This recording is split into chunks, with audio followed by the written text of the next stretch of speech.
স্বামী বিবেকানন্দের জন্মতিথির উপলক্ষে বামনপুকুর হুমায়ুন কবির মহাবিদ্যালয়ে শিক্ষাবিজ্ঞান বিভাগের তরফ থেকে স্বামী বিবেকানন্দকে শ্রদ্ধাঞ্জলি জানিয়ে একটি উপস্থাপনা রইল।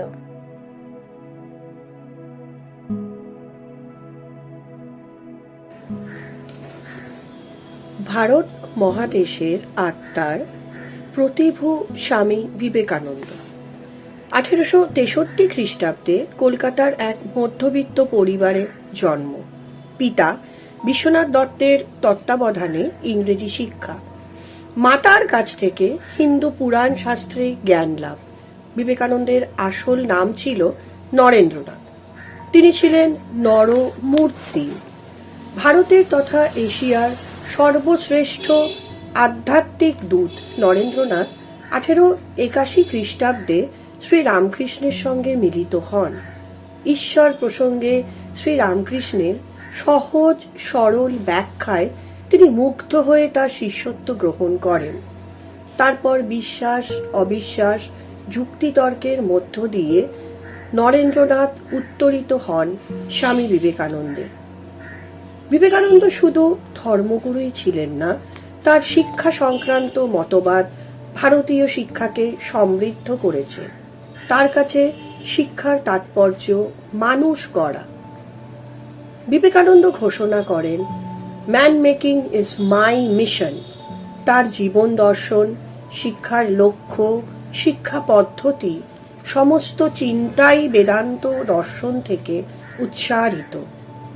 বিবেকানন্দ উপলব্ধি করেন, দুর্দশাগ্রস্ত ভারতবর্ষের মানুষকে জাগ্রত করতে হলে একদিকে তাকে কুসংস্কার মুক্ত ও বিজ্ঞান সচেতন করে তুলতে হবে, অপরদিকে তার আধ্যাত্মিক শক্তির বিকাশ ঘটাতে হবে। এর জন্য চাই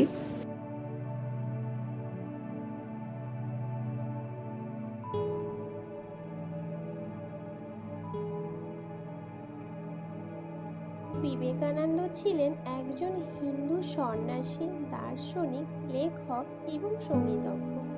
স্বামীজি হিন্দু সন্ন্যাসী, দার্শনিক, লেখক, সঙ্গীতজ্ঞ হিসাবে যেমন অজস্র অবদান দিয়ে গেছেন, সেই রকম শিক্ষার চিন্তাধারার ক্ষেত্রে তাহার অবদান অনেক।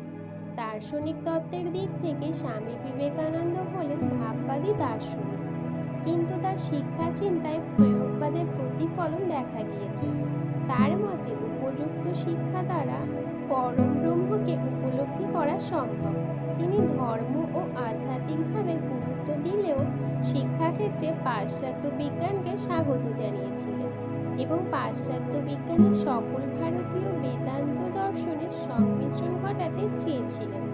এবং তিনি শিক্ষার সংজ্ঞায় বলেছেন, education is the manifestation of perfection already in man. অর্থাৎ মানুষের অন্তর্নিহিত পূর্ণতার উন্মেষের নাম শিক্ষা।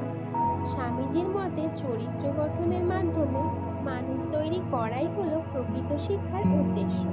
প্রকৃত শিক্ষা মানুষের মন থেকে অসত্য, কুসংস্কার এবং অন্যায়ের মূলকে উচ্ছেদ করে। তখন ন্যায় ও সংগতি বোধের আলোয় তার মন ভাস্বর হয়ে ওঠে। শিক্ষার স্বরূপ সম্পর্কে তার বক্তব্য হলো, education is nervous association of certain ideas. অর্থাৎ শিক্ষা কতগুলি ভাবের স্নায়বিক অনুষঙ্গ বা সমস্ত দেহ মন জুড়ে সংগঠিত হয়। শিক্ষার লক্ষ্য নির্ধারণ করতে গিয়ে তিনি আধ্যাত্মিক চেতনার সঙ্গে সমাজ চেতনার সমন্বয় সাধন করেছেন।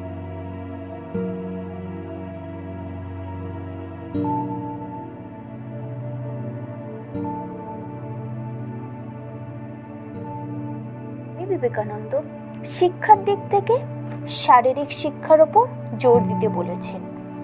কোনো বিষয়বস্তুর যথাযথ অনুধাবনের জন্য শারীরিক ও মানসিক সবলতা আবশ্যক। সুস্থ দেহেই সুস্থ মন থাকে। বস্তুগত দৃষ্টিকোণ থেকে তিনি বলেছিলেন যে আমাদের এই সময় এমন শক্তিশালী লোকের দরকার যারা পেশির লোহার মতো শক্তিশালী এবং ইস্পাতের মতো শক্ত। আত্ম উপলব্ধির জন্য বলেছিলেন যে জ্ঞানযোগ, কর্মযোগ, ভক্তিযোগ, রাজযোগ অপরিহার্য। সুস্থ দেহের জন্যই এই যোগাসনের যে কোনো একটি প্রয়োজন। স্বামীজি বলেন, তোমাদের প্রথমত সবল হইতে হইবে। হে বন্ধুগণ, তোমরা সবল হও, ইহাই তোমার প্রতি আমার উপদেশ। স্বামীজি শারীরিক শিক্ষার পাশাপাশি মানব গড়া শিক্ষার কথা বলেছেন। প্রকৃত শিক্ষার উদ্দেশ্য হল মানুষ তৈরি করা। বুদ্ধিতে যাহা গ্রহণ করিলাম, বাস্তবের প্রয়োজন জীবনে তা কাজে লাগাবারই নাম হল শিক্ষা। মাথায় কতগুলি ভাব ঢুকাইয়া সারা জীবন হজম হইল না। অসম্ভবতবাদে মাথা ঘুরিতে লাগিলে ইহাকে শিক্ষা বলে না। বিভিন্ন ভাবগুলিকে এমনভাবে হজম করিয়া লইতে হইবে যাহাতে আমাদের জীবন গঠিত হয়, যাহাতে মানুষ তৈয়ারি হয়।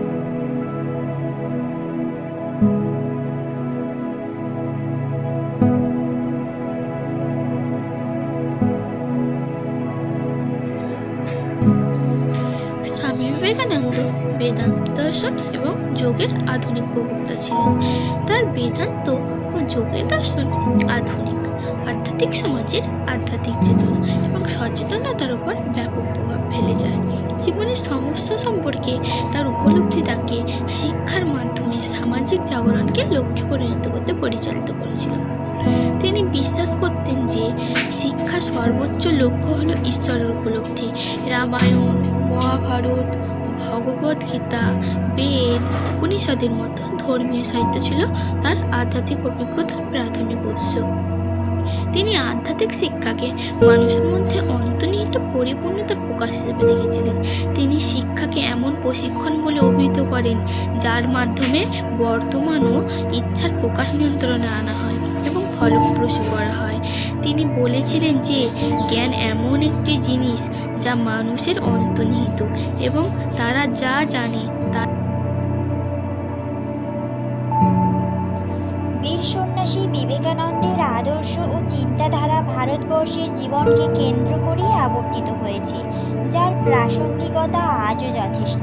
তার আধ্যাত্মিকতা ও কর্মপ্রয়াস দেশপ্রেম ও বিশ্বপ্রেম বাস্তব ভারতবর্ষ ও ধ্যানের ভারতবর্ষকে এক সূত্রে গ্রথিত করেছে। বাংলা তথা ভারতবর্ষের নারী শিক্ষার বিকাশে ও বিস্তারে স্বামী বিবেকানন্দের অবদান চিরস্মরণীয়। তিনি উপলব্ধি করেছিলেন, নারী শিক্ষা ও বিকাশ সম্ভব না হলে দেশের উন্নতি ও প্রগতি সম্ভব হয় না। নারী শিক্ষা বিষয়ে বিবেকানন্দ বলেছেন, নারী জাতির উন্নতি ও জনমার্গের জাগরণ এই দুটিরই প্রয়োজন সর্বপ্রথম, এবং তখনই দেশের মধ্যে তথা সমগ্র জগতের কল্যাণ হতে পারে। স্বামী বিবেকানন্দের মতে জাতির উন্নতির মাপকাঠি হলো সেই জাতিতে নারীর মর্যাদার স্থান। বিবেকানন্দ পুরুষ ও নারীকে পাখির দুই ডানার সঙ্গে তুলনা করেছেন। শিক্ষার মাধ্যমে নারী জাতির অবস্থা উন্নত না হলে জগতের উন্নতি সম্ভব নয় বলে তিনি মত প্রকাশ করেন।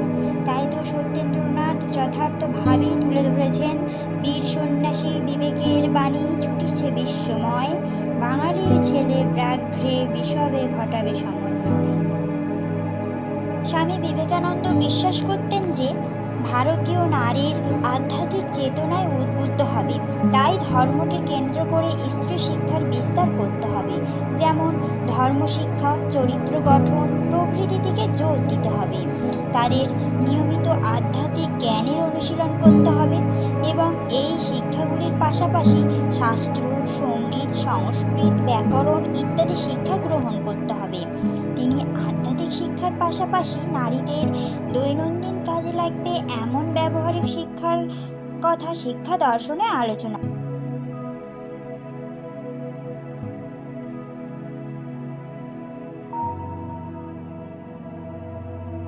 বিবেকানন্দ ছিলেন এক অসাধারণ দেশপ্রেমী। তিনি গণশিক্ষায় উপলব্ধি করেছিলেন যে ভারতের মানুষের যথার্থ শিক্ষা ব্যবস্থা হলো গণশিক্ষা। জনগণের প্রতি অবহেলা আমাদের পতনের প্রধান কারণ। শিক্ষাকে মুষ্টিমেয় জনগণের মধ্যে সীমাবদ্ধ রেখে এবং সমাজের বৃহত্তর শ্রেণীর মানুষকে শিক্ষা থেকে বঞ্চিত রেখে কোনো দেশ বা জাতি সফল হতে পারে না। স্বামীজি উপলব্ধি করেছিলেন যে জনসমাজকে পুনরুজ্জীবিত করতে গেলে সর্বাগে জনসাধারণের মধ্যে শিক্ষা বিস্তার করা অবশ্য প্রয়োজনীয়। তিনি বলেছেন, প্রত্যক্ষ দেখিতেছি জাতির মধ্যে জনসাধারণের ভেতর বিদ্যা, বুদ্ধি, যত বেশি প্রসার, সে জাতি তত বেশি উন্নত। ভারতবর্ষে যে সর্বনাশ হইয়াছে তার মূল কারণ ওইটি। রাজশাসন দম্ভ বলে দেশের সমগ্র বিদ্যাবুদ্ধি এক মুষ্টিমেয় লোকের মধ্যে আবদ্ধ করা। যদি পুনরায় আমাদিগকে উঠিতে হয়, তাহা হইলে এ পথ ধরিয়া, অর্থাৎ সাধারণ জনগণের মধ্যে বিদ্যা প্রচার করিয়া।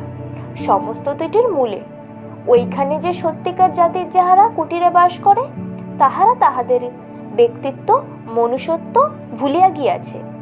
তাহাদের লুপ্ত ব্যক্তিবোধ আবার ফিরাইয়া দিতে হইবে, তাহাদিগকে শিক্ষিত করিতে হইবে। স্বামীজি জনসাধারণকে সাধারণ জ্ঞান শিক্ষা দেওয়া আবশ্যক তা বিশেষভাবে অনুভব করেছিলেন।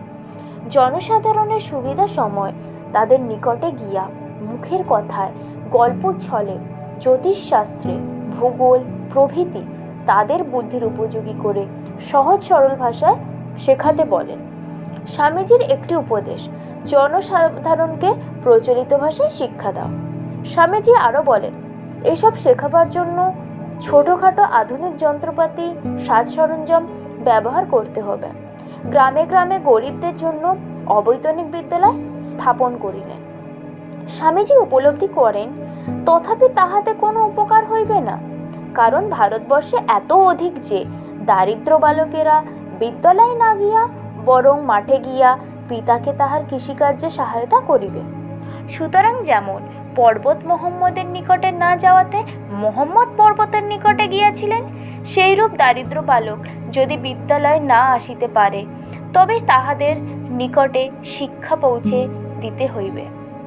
স্বামীজি বলেন, শিক্ষাকে সফল করার জন্য কয়টি গুণ বিশেষ সহায়ক, সে বিষয়ে শিক্ষক ও শিক্ষার্থী উভয় সহজ থাকা একান্ত প্রয়োজন। শ্রদ্ধা বা আত্মবিশ্বাস, একাগ্রতা, ইচ্ছাশক্তি বর্ধন এবং ব্রহ্মচর্যনিষ্ঠ।